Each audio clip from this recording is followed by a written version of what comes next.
students, welcome to Next Alpha Learn. मेरा नाम हर्षिता यादव है and today we are going to study biology 9th chapter Cell, a unit of life.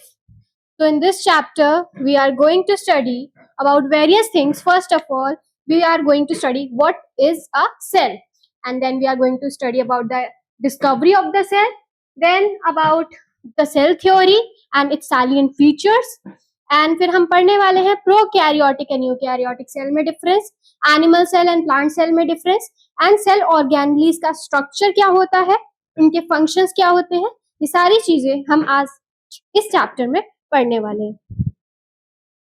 So first topic we are going to study what is a cell. The cell is a basic structural and functional unit of life. Structural and functional unit of life का क्या मतलब है? पहले तो ये कि जितने भी फंक्शंस हमारी बॉडी में हैं वो कौन परफॉर्म कर रहा है? सेल. वो एक बेसिक यूनिट है जो कि सारे फंक्शंस को परफॉर्म करती है. जितने भी हमारे एक्टिविटीज या फंक्शंस होते हैं हमारी बॉडी में, it arise from the activity of the cell. And जितने भी लिविंग ऑर्गेनिजम्स हैं वो सब सेल से बने होते हैं. स्ट्रक्चरल यूनिट ये क्यों है?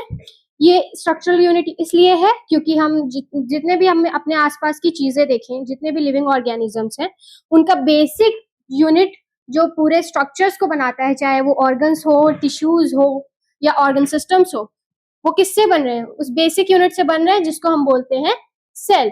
तो सेल एक स्मॉलेस्ट यूनिट है जो कि सारे लाइफ प्रोसेसेस को परफॉर्म करने की कैपेबिलिटी रखती है. तो सेल्स क्या क्या करती है? पहला तो न्यूट्रिशन, फिर respiration, growth, excretion and reproduction. तो ये सारे फंक्शंस का काम सेल करती है.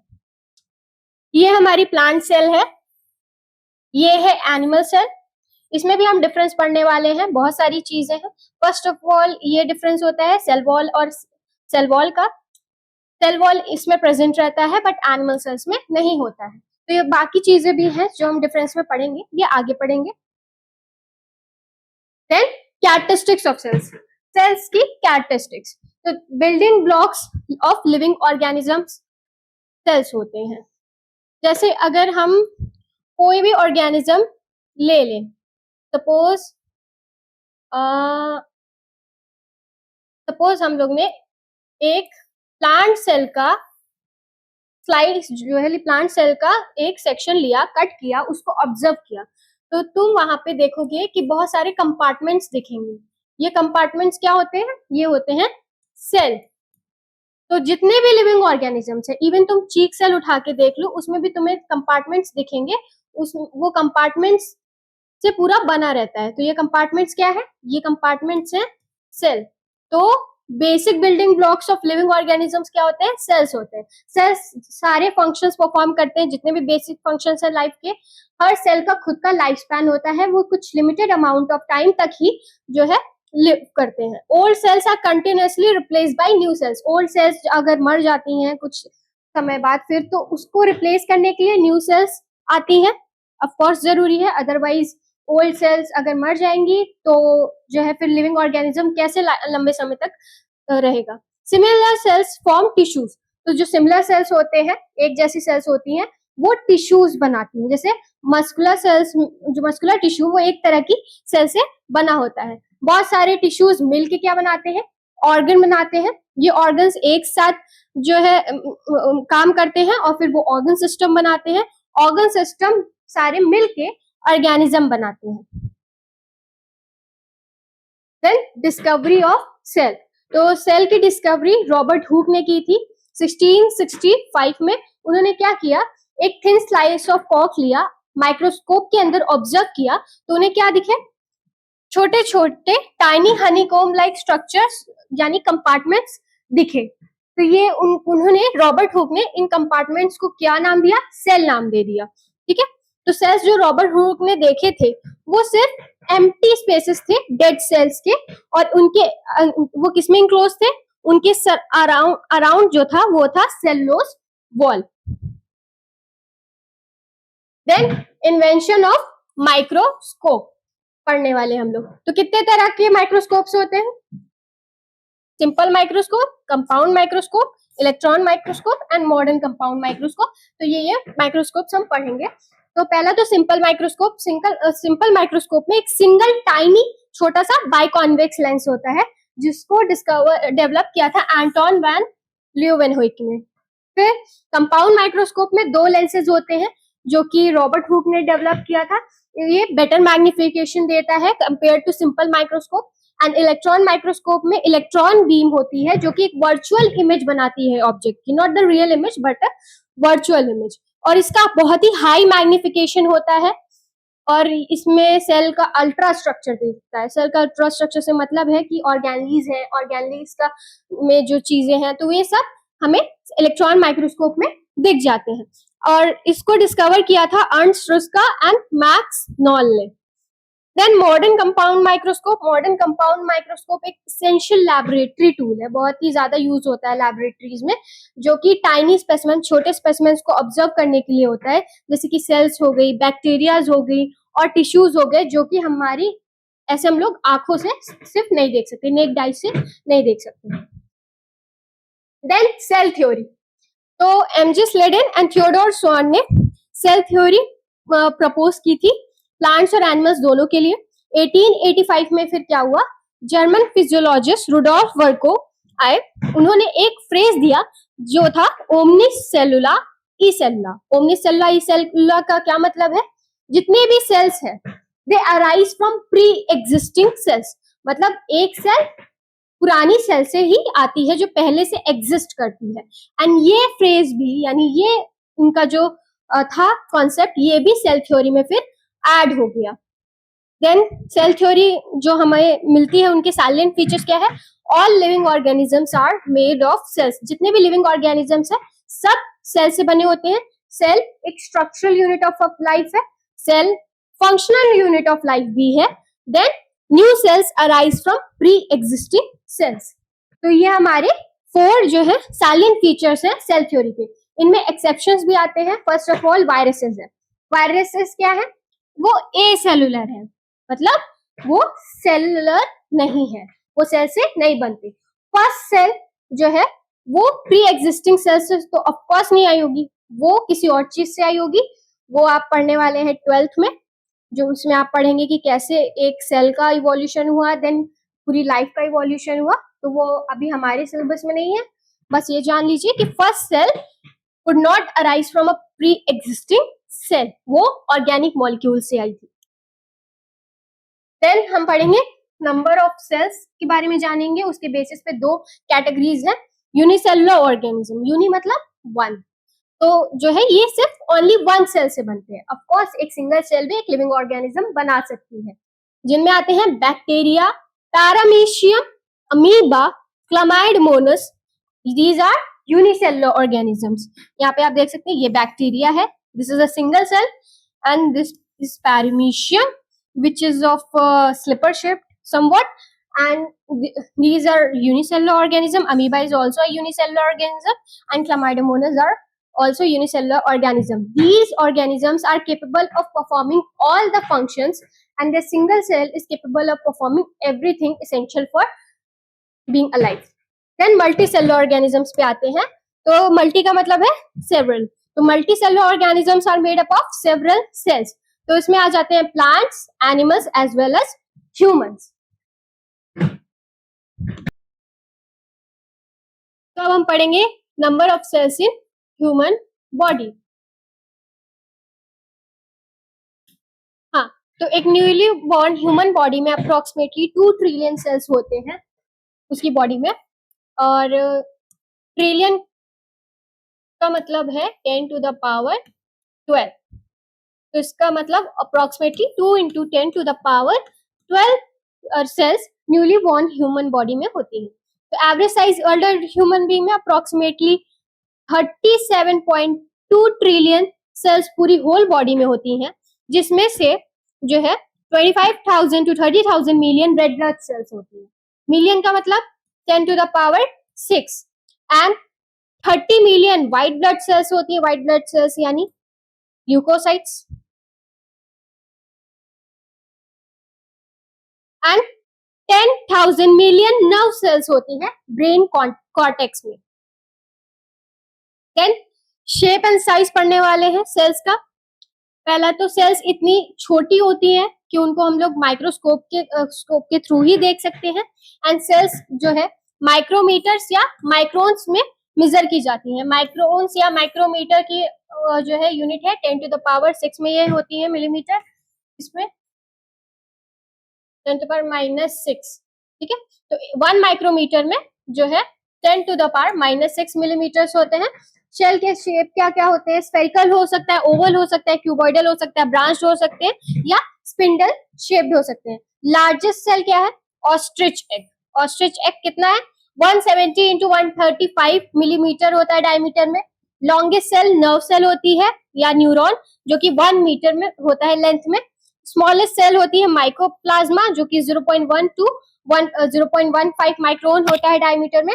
स्मॉलेस्ट साइज जो सेल का होता है वो किस लिए इंपॉर्टेंट होता है? देखो, स्मॉलेस्ट साइज अगर जितना ज्यादा स्मॉल होगी सेल, उतना ज्यादा उसकी एफिशिएंसी होगी, और ज्यादा सरफेस एरिया होगा, ज्यादा सरफेस एरिया होगा तो उसमें ट्रांसपोर्टेशन भी एफिशिएंटली वो कर पाएगा। यहाँ पे कुछ सेल्स है, जैसे कि व्हाइट ब्लड सेल्स, ये है रेड ब्लड सेल्स, ये होती है बाइकॉनकेव शेप में। ये बोन सेल्स हैं, ये नर्व सेल्स होती है, जो कि लॉन्गेस्ट सेल अब बताया। एंड ये इंटेस्टाइनल सेल्स है, और ये है ओवम, एंड ये है sperm cell. Then how the cell shape and cell size suit various functions. तो ह्यूमन व्हाइट ब्लड सेल्स कैसी होती है? अमीबाइड होती है, ताकि अमीबा लाइक मूवमेंट वो कर सके, एक जगह से दूसरी जगह जा सके। रेड ब्लड सेल्स कैसी होती हैं? पहली तो सर्कुलर होती हैं और बाइकॉनकेव होती हैं, ताकि इजीली नैरो कैपिलरी से स्क्वीज आउट हो सके, निकल सके। और एक और चीज, वो ऑक्सीजन ट्रांसपोर्ट भी एफिशिएंटली कर पाए।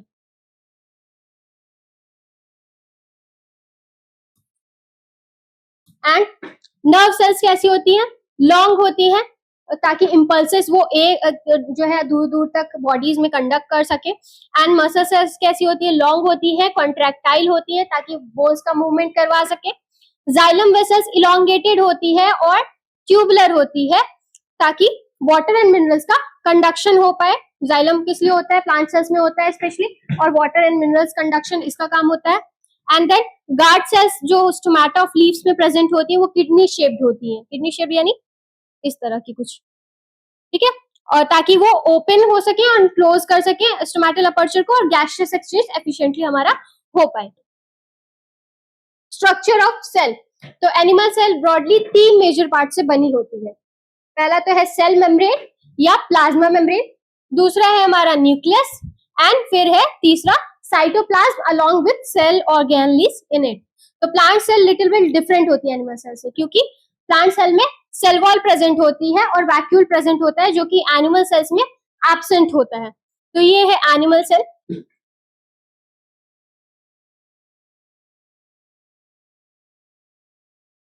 तो एनिमल सेल्स में आप ये देख सकते हैं, ये जो है वैक्यूल है, छोटा सा ही होता है।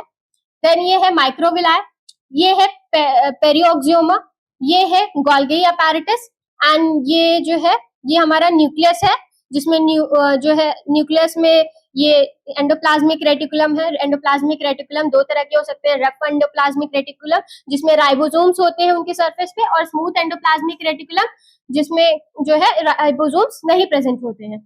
एंड ये जो है छोटे छोटे, ये भी राइबोसोम्स ही है। ये हमारा है लाइसोसोम, ये है पूरा साइटोप्लाज्म, ठीक है।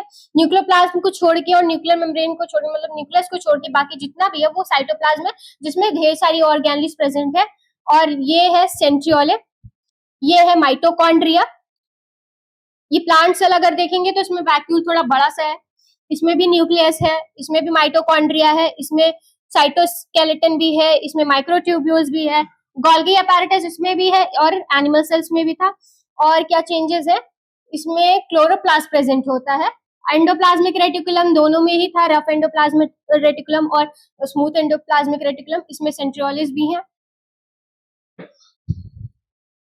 देन सेल, देखो सेल दो चीजों में डिवाइडेड है। पहला तो सेल मेम्ब्रेन या और प्लाज्मा मेम्ब्रेन भी बोलते हैं, एंड दूसरा है प्रोटोप्लाज्म। तो सेल मेम्ब्रेन तो जो है कवरिंग हो गई।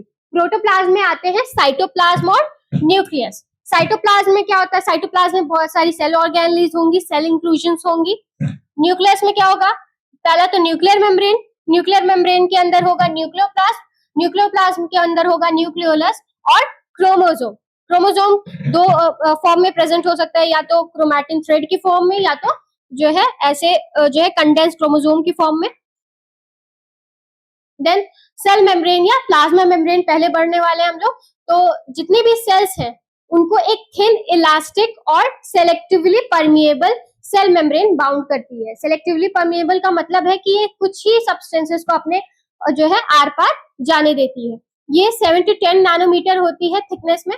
ये एक लिपिड बाइलेयर से बनी होती है और इसके ये देखो यहाँ पे है, ये एक लिपिड बाइलेयर है जिसके दोनों फेसेस पे प्रोटीन्स प्रेजेंट होते हैं और ये सेल साइटोप्लाज्म से इसको हम अलग नहीं कर सकते। प्लाज्मा मेम्ब्रेन का फंक्शन क्या है, पहला तो ये क्योंकि सेल को प्रोटेक्ट कर रही है, क्योंकि कवरिंग है तो ऑफकोर्स सेल को प्रोटेक्ट करेगी और मैकेनिकल बैरियर के तरीके काम करती है, सेल को शेप देती है और मूवमेंट होता है जो सब्सटेंसेस का in and out of the cell, वो भी जो है यही कंट्रोल करती है क्योंकि सेलेक्टिवली परमिएबल है तो ये कुछ ही सब्सटेंसेस को अपने आर पार जाने देती है। ये सेल मेम्ब्रेन का स्ट्रक्चर है। ये हमारे हैं चैनल प्रोटीन्स, ये है पेरिफेरल प्रोटीन्स, ये है इंटीग्रल प्रोटीन्स, ये है कोलेस्ट्रॉल, ये ग्लाइकोलिपिड्स हैं, ये कार्बोहाइड्रेट्स है और ये ग्लाइकोप्रोटीन है, ये ग्लोबुलर प्रोटीन है एंड ये हमारे जो है ये पूरा लिपिड बाइलेयर है। देन सेल वॉल या प्लांट सेल में जो कि सिर्फ प्रेजेंट होती है, तो सेल वॉल प्लांट सेल्स में ही होती है। ये एक प्रोटेक्टिव कवरिंग बनाती है प्लाज्मा मेम्ब्रेन के बाहर। ये सेलुलोज से बनी होती है, हाईली परमिएबल होती है। हम लोग ने सेल मेम्ब्रेन का पढ़ा कि सेलेक्टिवली परमिएबल है, बट जो सेल वॉल होती है जो कि प्लांट सेल्स में प्रेजेंट होती है आउटसाइड द प्लाज्मा मेम्ब्रेन, ये हाईली परमिएबल होती है। ज्यादातर सब्सटेंसेस को अलाउ करती है अपने आसपास आर पार जाने को। एंड फंक्शंस क्या है, डेफिनेट शेप प्रोवाइड करेगी, रिजिडिटी प्रोवाइड करेगी और मैकेनिकल स्ट्रेंथ प्रोवाइड करेगी प्लांट सेल को। और इंटरनल स्ट्रक्चर जो सेल के अंदर के स्ट्रक्चर्स है उनको प्रोटेक्ट करने का काम किसका होता है, हमारा सेल वॉल का होता है। प्लस अगर हम लोग ने इसको हाइपोटोनिक सॉल्यूशन में रख दिया, हाइपोटोनिक का मतलब है कि हाइपोटोनिक मीडियम ऐसा मीडियम जिसमें कॉन्सेंट्रेशन सॉल्यूट का कम है, उस केस में जो है सॉल्वेंट का कॉन्सेंट्रेशन ज्यादा होगा। और क्योंकि अगर हम लोग ने उसमें सेल को डाला है तो सेल क्योंकि उस केस में ज्यादा कॉन्सेंट्रेटेड है तो क्या होगा, पानी का मूवमेंट या सॉल्वेंट का मूवमेंट इनसाइड द सेल होगा। इससे क्या होगा, सेल फूल जाएगी, उसमें पानी भरता जाएगा या सॉल्वेंट भरता जाएगा और फिर उस केस में चांसेस होते हैं कि सेल बर्स्ट कर जाए क्योंकि उसमें ज्यादा सॉल्वेंट भर गया है। तो उस केस में हमारा सेल का प्रोटेक्शन का काम कौन करेगा, उसको बर्स्टिंग से बचाने का काम कौन करेगा, सेल वॉल करेगा। और क्योंकि हाईली परमिएबल है तो ये सब्सटेंसेस का फ्री मूवमेंट अलाउ करती है। देन न्यूक्लियस, न्यूक्लियस को बोलते हैं control centre of the cell. Nucleus एक स्मॉल स्फेरिकल या ओवल स्ट्रक्चर होता है जिसको रॉबर्ट ब्राउन ने डिस्कवर किया था 1831 में। न्यूक्लियस न्यूक्लियर मेम्ब्रेन से बना होता है और क्या क्या होता है, न्यूक्लियोप्लाज्म होता है, न्यूक्लियोप्लाज्म के बाद न्यूक्लियोलस होता है और क्रोमैटिन नेटवर्क होता है। जैसा कि मैंने बताया क्रोमैटिन नेटवर्क दो फॉर्म में एग्जिस्ट कर सकता है, या तो क्रोमोसोम जो कि एक कंडेंस फॉर्म है, या थ्रेड लाइक स्ट्रक्चर यानी क्रोमैटिन नेटवर्क के फॉर्म में एग्जिस्ट कर सकता है। न्यूक्लियर मेम्ब्रेन या न्यूक्लियर एनवेलप भी जिसको बोलते हैं, ये एक डेलिकेट यानी सॉफ्ट और डबल मेम्ब्रेन लेयर होती है जो कि इसमें आउटर और इनर मेम्ब्रेन दोनों होती है और दोनों के बीच स्पेस होती है। न्यूक्लियोप्लाज्म जो न्यूक्लियस के इनसाइड है, न्यूक्लियस के अंदर का एरिया, वो एक granular jelly like semi fluid substance से भरा होता है और इसको हम लोग बोलते हैं न्यूक्लियोप्लाज्म या जो है न्यूक्लियर सेल। जैसे कि सेल के अंदर साइटोप्लाज्म होता है वैसे ही न्यूक्लियस के अंदर जो है न्यूक्लियोप्लाज्म होता है। न्यूक्लियोलस में जो है न्यूक्लियोलस क्या होता है, हर सेल के हर न्यूक्लियस के अंदर एक डेंस राउंडेड न्यूक्लियोलस होता है। ये हमारा है ये न्यूक्लियोलस है। इसमें लार्ज अमाउंट ऑफ आरएनए भी प्रेजेंट रहता है। आरएनए यहाँ पे ऐसे प्रेजेंट है और जो है यहाँ पे ये छोटे छोटे आरएनए प्रेजेंट है और एंजाइम्स होते हैं जो कि प्रोटीन्स में यूज किए जाते हैं। तो स्ट्रक्चर देख लेते हैं। पहला तो ये न्यूक्लियस जो कि स्फेरिकल शेप में है एंड यहाँ पे न्यूक्लियर पोर्स है। न्यूक्लियर मेम्ब्रेन में न्यूक्लियर स्पोर्स भी होते हैं जो कि मूवमेंट अलाउ करते हैं इन and out of the nucleus. And ये है न्यूक्लियर एनवेलप और ये है न्यूक्लियर लैमिना। Nuclear lamina. फिर उसके बाद आते हैं न्यूक्लियोलस, ये है हमारा, ये है क्रोमैटिन नेटवर्क। यहाँ पे क्रोमैटिन नेटवर्क के फॉर्म में प्रेजेंट है। क्रोमोसोम्स कुछ इस तरह के होते हैं। और ये एंडोप्लाज्मिक रेटिकुलम है जो कि न्यूक्लियर मेम्ब्रेन के आउटर जो है कांटेक्ट में रहता है। एंड ये राइबोसोम्स है हमारे। देन पढ़ने वाले हैं और क्रोमैटिन नेटवर्क क्या होता है। तो क्रोमैटिन नेटवर्क एक टैंगल्ड मास होता है, ठीक है, थ्रेड लाइक स्ट्रक्चर होता है। टैंगल्ड मास मतलब उलझा हुआ, जिसको बोलते हैं हम लोग क्रोमैटिन फाइबर्स। तो क्रोमैटिन फाइबर्स कंडेंस होके एक थिक रिबन लाइक स्ट्रक्चर बनाते हैं, जिनको बोलते हैं हम लोग क्रोमोसोम। क्रोमोसोम किससे बने होते हैं? न्यूक्लिक एसिड्स और प्रोटीन से बने होते हैं। हिस्टोन प्रोटीन्स भी होते हैं जो कि इनको होल्ड करते हैं टुगेदर, वो आप आगे की क्लासेस में पढ़ेंगे। तो इनमें जीन्स होते हैं जो कि डीएनए से बने होते हैं, यानी deoxy ribo nucleic acid. RNA का फुल फॉर्म क्या होता है? राइबो न्यूक्लिक एसिड होता है, और डीएनए का फुल फॉर्म होता है डीऑक्सी राइबो न्यूक्लिक एसिड। तो हर ह्यूमन सेल में अप्रोक्सीमेटली 46 क्रोमोसोम्स यानी 23 पेयर्स क्रोमोसोम्स होते हैं उसके न्यूक्लियस में, हर ह्यूमन सेल में। एंड जो फंक्शन क्या है न्यूक्लियस का, क्योंकि इनको बोलते हैं control cell, centre of the cell, तो ये सारी एक्टिविटीज को कंट्रोल करता है। जेनेटिक इंफॉर्मेशन स्टोर करता है। जेनेटिक इंफॉर्मेशन किसमें होती है? जीन्स में होती है, जिनको बोलते हैं हेरिडिटरी यूनिट्स।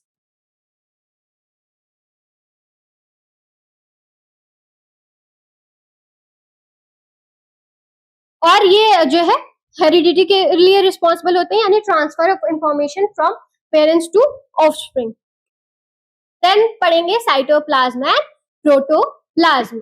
तो जो लिविंग सब्सटेंस होता है सेल का, जिसको प्लाज्मा मेम्ब्रेन जो है इंक्लोज करता है, उसको बोलते हैं हम लोग प्रोटोप्लाज्म। ये एक जेली लाइक फ्लूइड होता है, सेमी फ्लूइड होता है, आधा फ्लूइड होता है, और जो है मतलब डेंस फ्लूइड जैसे कि हनी।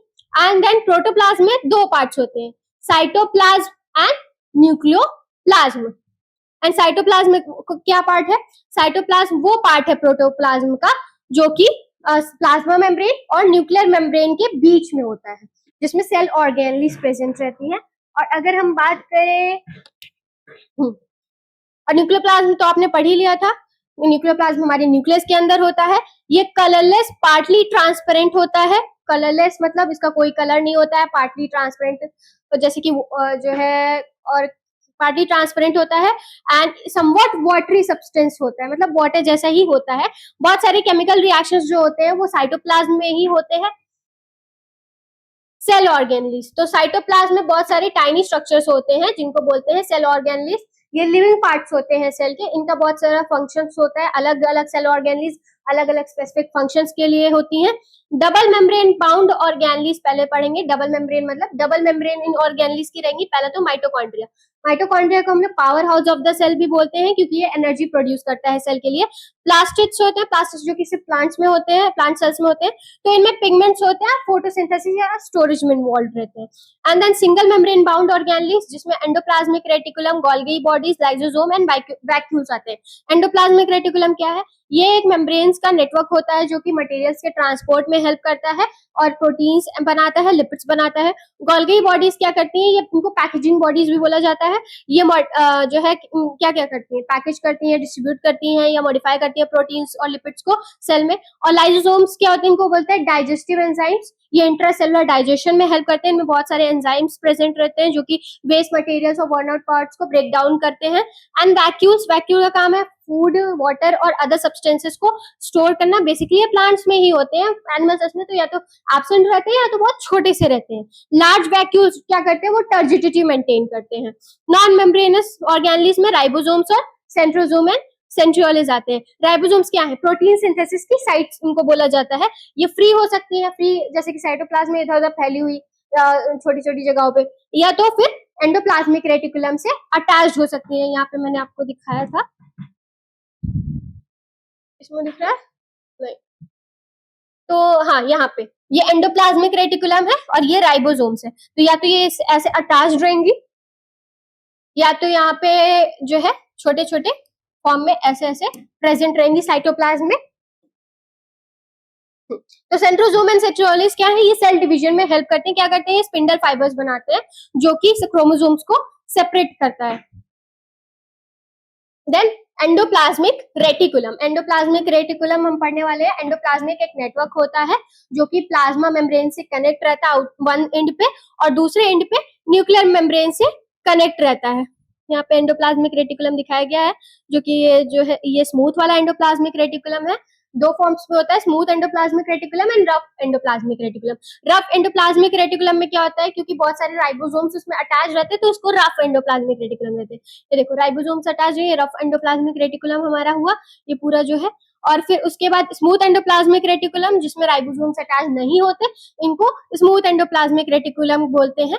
और जो है ये हमारा है न्यूक्लियर एनवेलप और ये है हमारा न्यूक्लियस। तो न्यूक्लियर एनवेलप से ये एंडोप्लाज्मिक रेटिकुलम एक साइड पे अटैच है, दूसरे एंड पे हो सकता है कि ये प्लाज्मा मेम्ब्रेन पे से अटैच्ड हो। तो इनका फंक्शन क्या है, पहला तो ये है कि ये मटेरियल्स को ट्रांसपोर्ट करेंगे सेल में, इसलिए इनको सर्कुलेटरी सिस्टम भी बोला जाता है। सर्कुलेटरी सिस्टम हमारे बॉडी में क्या करता है, ट्रांसपोर्ट करता है। क्या ट्रांसपोर्ट करता है, बहुत सारी चीजें, फूड हो गया, ऑक्सीजन हो गया, कार्बन डाइऑक्साइड हो गया, है ना। तो आरईआर जो है प्रोटीन सिंथेसिस की साइट होती है। लिपिड सिंथेसिस भी इसमें होता है, एंडोप्लाज्मिक रेटिकुलम में होता है। तो ये बहुत सारे मेटाबॉलिक एक्टिविटीज में भी हेल्प करती है।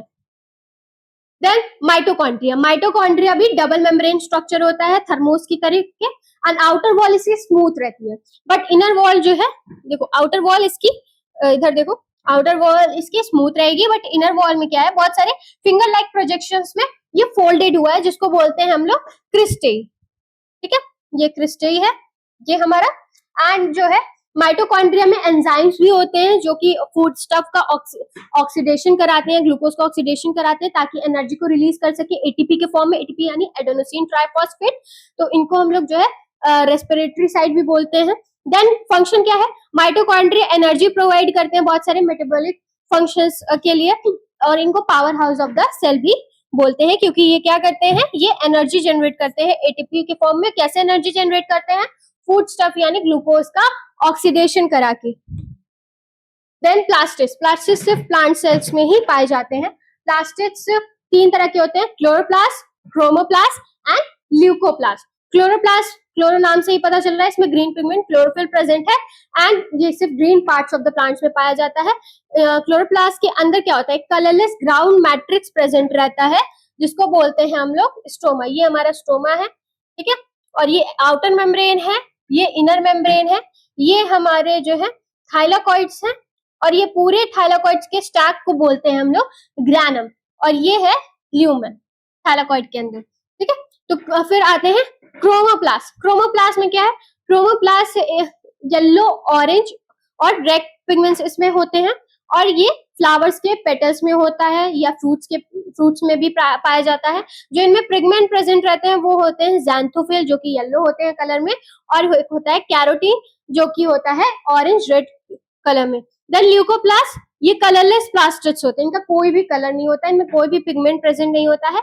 इनका काम है स्टार्च को स्टोर करना, जो कि यूजुअली पोटैटो में पाए जाते हैं, पोटैटो ट्यूबर में।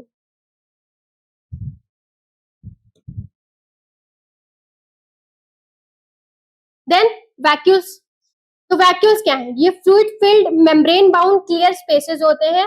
जैसे कि ये देख, बड़ा सा वैक्यूल है जो कि साइटोप्लाज्म को एकदम पेरिफेरी में शिफ्ट कर दिया है।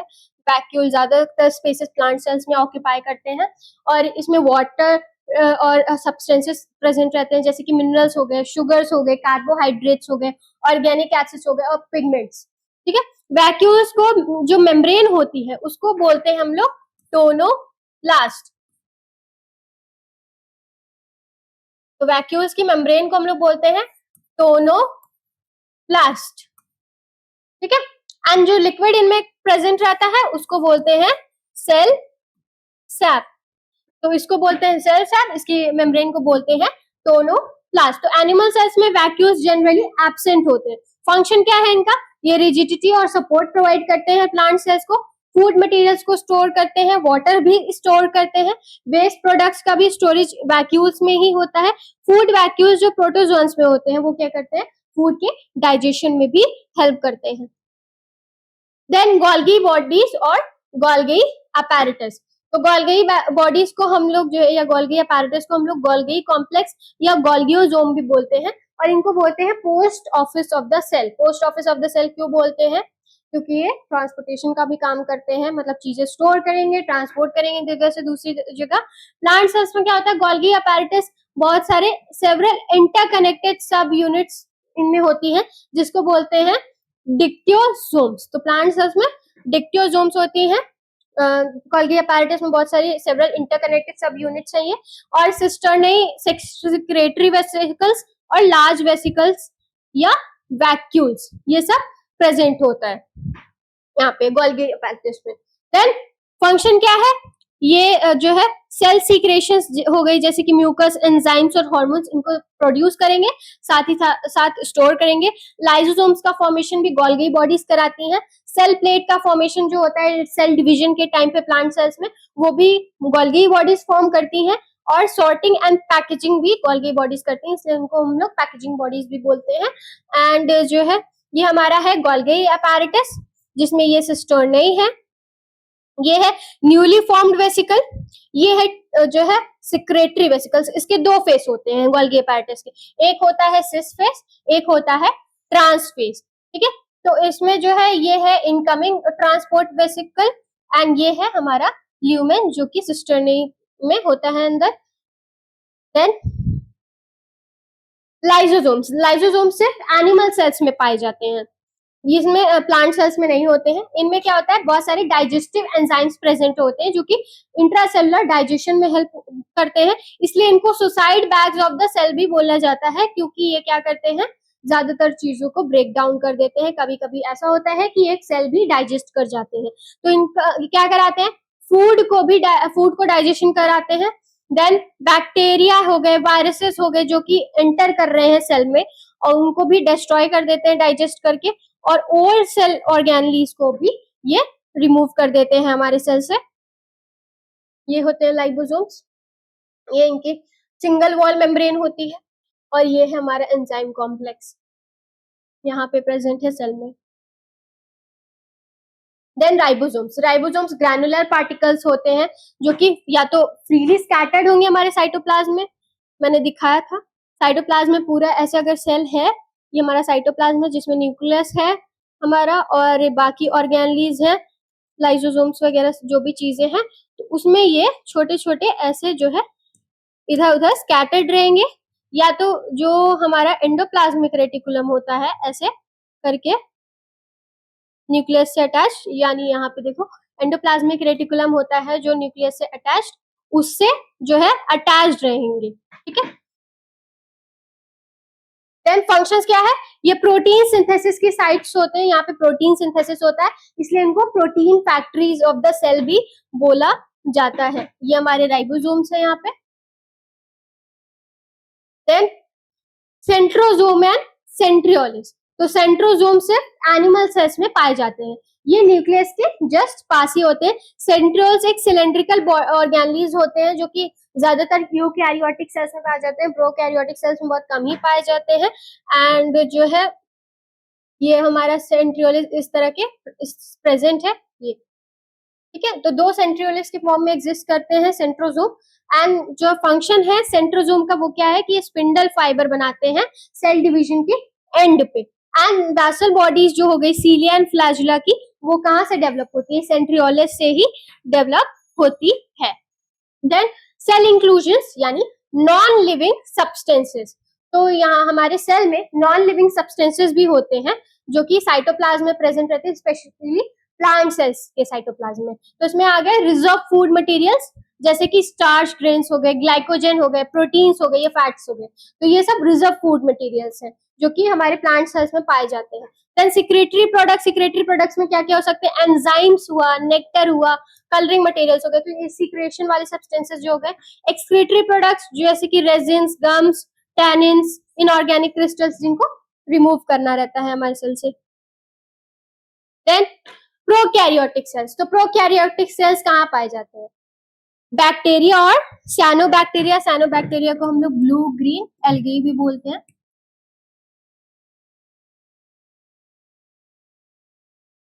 ठीक है, तो प्रोकैरियोटिक सेल्स बैक्टीरिया और साइनोबैक्टीरिया यानी ब्लू ग्रीन एल्गी में पाए जाते हैं। प्रोकैरियोटिक सेल्स का साइज होता है 1 to 10 माइक्रोन, और इनमें कोई भी न्यूक्लियस प्रेजेंट नहीं होता है। न्यूक्लियस नहीं प्रेजेंट, डीएनए कहाँ होगा? हमने देखा था कि न्यूक्लियस कहाँ होता है, न्यूक्लियस का जो है डीएनए कहाँ होता है? न्यूक्लियस में होता है। बट अगर इसमें न्यूक्लियस प्रेजेंट ही नहीं है तो डीएनए कैसे होगी? ये नेकेड रहेंगे सेंटर ऑफ द सेल में, सेल के सेंटर में, और इनका डायरेक्ट कांटेक्ट रहता है साइटोप्लाज्म से। जेनेटिक मटेरियल को जो होता है वो उसको बोलते हैं न्यूक्लियोइड इनमें। तो प्रोकैरियोटिक सेल्स में जेनेटिक मटेरियल होता है जिसको बोलते हैं nucleoid. And membrane bound organelles जैसे कि हो गई माइटोकॉन्ड्रिया, गोल्गी कॉम्प्लेक्स, ये सब एब्सेंट होते हैं। प्रोकैरियोटिक सेल्स में मेम्ब्रेन बाउंड ऑर्गेनेल्स नहीं होते। एंडोप्लाज्मिक रेटिकुलम हो गया, माइटोकॉन्ड्रिया हो गया, गोल्गी कॉम्प्लेक्स, ये सब प्रेजेंट नहीं रहते यूकैरियोटिक सेल्स में, जबकि ये प्रेजेंट रहते हैं। राइबोसोम्स जो है वो यूकैरियोटिक के राइबोसोम से बहुत ही स्मॉलर रहता है। एंड ये हमारी एक जो है प्रोकैरियोटिक सेल दिखाई गई है। यहाँ पे देखो, ये कैप्सूल है, ये सेल वॉल है, ये प्लाज्मा मेम्ब्रेन है, ठीक है। एंड ये एक फ्लैजुलम है, फ्लैजुलम मूवमेंट के लिए होता है।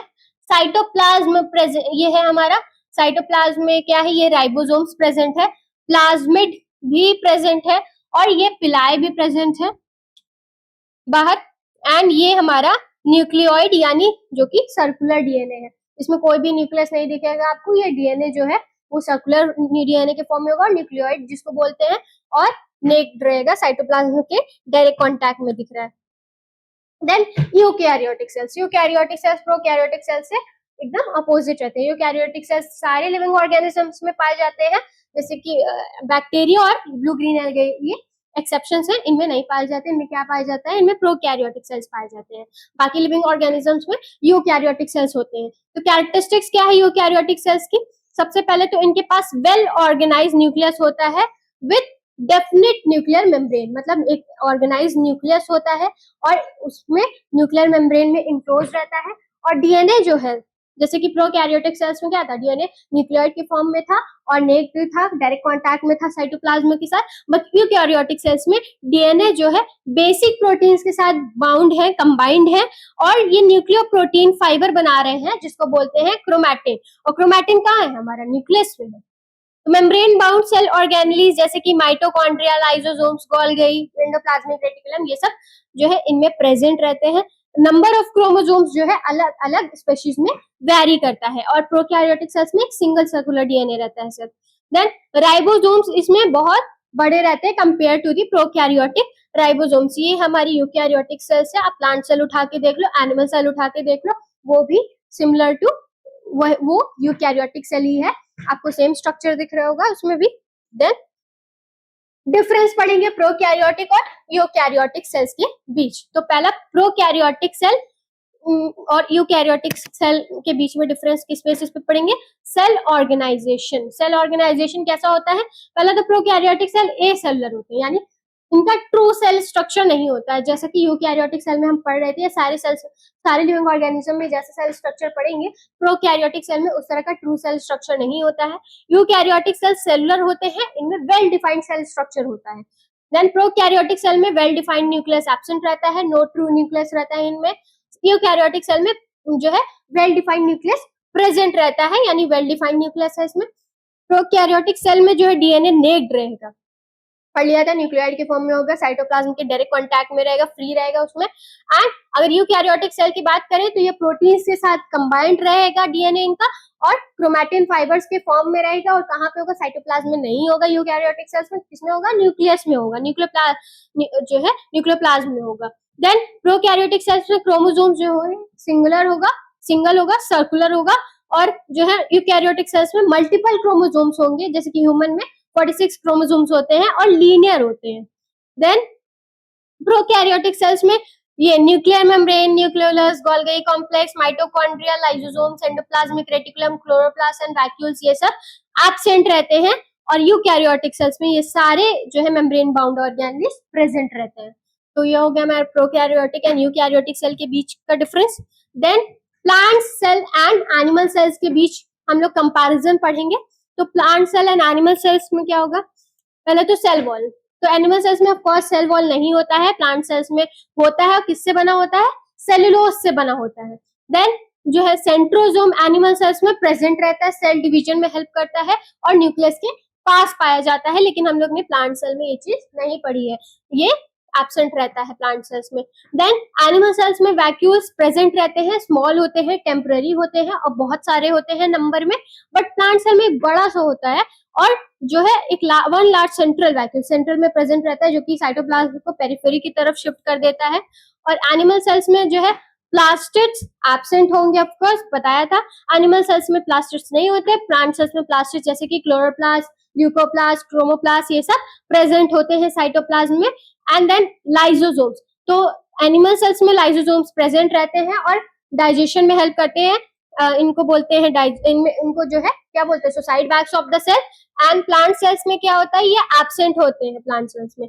देन एनिमल सेल्स में स्टोर्ड फूड जो है किस फॉर्म में होता है, ग्लाइकोजन के फॉर्म में होता है। तो ग्लाइकोजन के फॉर्म में होता है जो कि एक पॉलीसैकेराइड है। एंड प्लांट सेल्स में ये स्टार्च के फॉर्म में होता है, ये भी एक पॉलीसैकेराइड है। देन एनिमल सेल्स में साइटोप्लाज्म जो है पूरा इंटायर सेल को फिल करता है और बहुत डेंस रहता है। बट प्लांट सेल में क्या होता है, ये जो है एक थिन लेयर जो होती है वो उसको क्या कर देती है, पेरिफेरी की तरफ शिफ्ट कर देती है। एक थिन लेयर बनाएगा और साइड में शिफ्ट हो जाएगा क्योंकि वैक्यूल सेंट्रल स्पेस ऑक्यूपाई करता है। एनिमल सेल्स में क्या होगा, गोल्गी कॉम्प्लेक्स जो है हाईली इलेबोरेट होगा, बहुत वेल डिफाइंड होगा और न्यूक्लियस के पास प्रेजेंट होगा। प्लांट सेल में गोल्गी कॉम्प्लेक्स सिंपलर होता है और डिक्टियोसोम्स जो है स्कैटर्ड रहते हैं साइटोप्लाज्म में। देन एनिमल सेल्स में न्यूक्लियस जो है यूजुअली सेंटर में प्रेजेंट रहता है, बट क्योंकि प्लांट सेल्स में सेंट्रल पार्ट कौन ऑक्यूपाई कर रहा है, वैक्यूल हमारा बड़ा सा ऑक्यूपाई कर रहा है, तो इस वजह से न्यूक्लियस जो है ये भी साइटोप्लाज्म की तरह पेरिफेरी की तरफ शिफ्ट हो जाता है। एनिमल सेल्स और प्लांट सेल्स का स्ट्रक्चर देख लेंगे, जो डिफरेंसेस हम लोग ने पढ़े।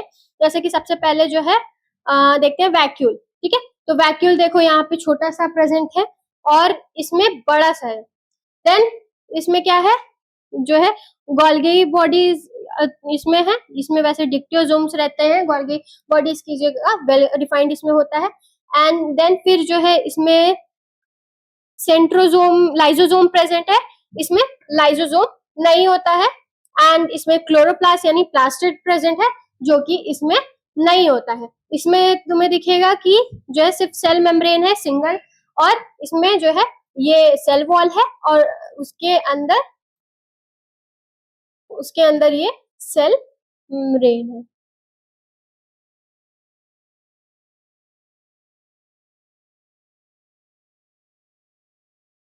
देन कुछ क्वेश्चंस अटेम्प्ट करते हैं, देखते हैं कितना हम लोग ने पढ़ लिया, कितना हमने समझ लिया।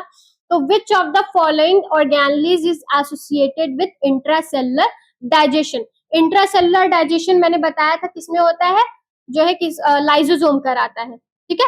तो लाइसोसोम्स मैंने बताया था, इसमें डाइजेस्टिव एंजाइम्स होते हैं, इनको जो है suicide bags of the cell भी बोलते हैं। ये डाइजेशन में हेल्प करते हैं, वर्न आउट पार्ट्स को रिमूव करते हैं एंड इवन खुद सेल को भी पूरा डाइजेस्ट कर लेते हैं कुछ केसेस में।